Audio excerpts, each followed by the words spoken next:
So let's import pandas as pd, and I'm pretty sure you need to pip install it. So you will go pip install pandas, but I already done that, so we don't need to do it. And we also need to have a place for those the data, so we can have a movie data array, and each time we finish scraping a page and we finish scraping a movie, we can add to this movie data. So we can go and add to this movie data. So what we can do, we can add movie name. We can get the movie name. Oh, right. Okay. And we can add a rating and the description. Alright.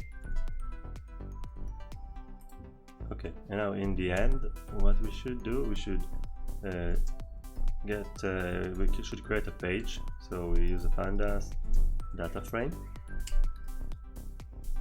put movie data in it, movies data, and we should specify the columns. So the columns are movie name that we just did,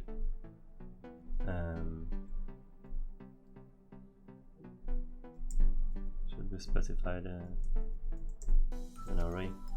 Okay, rating and description, and then we should just export it. So it should be to CSV, and exported movies CSV, and we don't need an index, but we do want a header. Alright, let's test it.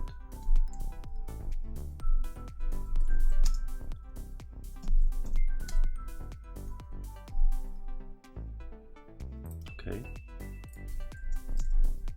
with a column here.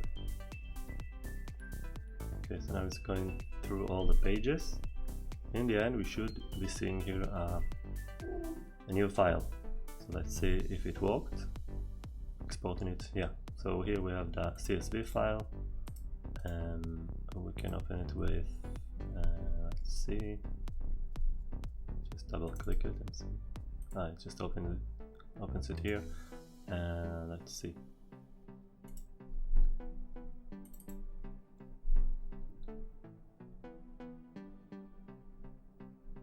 Alright, so this is the exported movies, and as you can see, it's giving us around 500 titles. So if we'll go to the, let's see, we'll go to the next page, and the first movie should be Chicago. So let's go, oops, this next page is actually on the top. Here, go to the next page, The Last Kingdom, here, no, sorry, it's here. So it's The Last Kingdom. So that's the movie that is 51. I think we start from, yeah, we have a header, and that's why it was a bit messy. So that's it for this tutorial about how to scrape IMDb. I hope you will use it for good and you will be able to scrape any website you want right now. This is unsigned in, so you're not logged in. We can go through an in-depth tutorial about how to actually go ahead and scrape signed in pages, so we can do that using JavaScript, because if now we want to sign in, it's a few clicks, and the request get method doesn't quite do it, this get method. So what we should do, we should be faking as if we are actually browsing the page. So we need to go to our website, go to an element, click on it, put our login, sign in, and then we can scrape the page. But for this video, we just want to scrape page using the request get method. So that's it for this video, and I'll see you in the next one.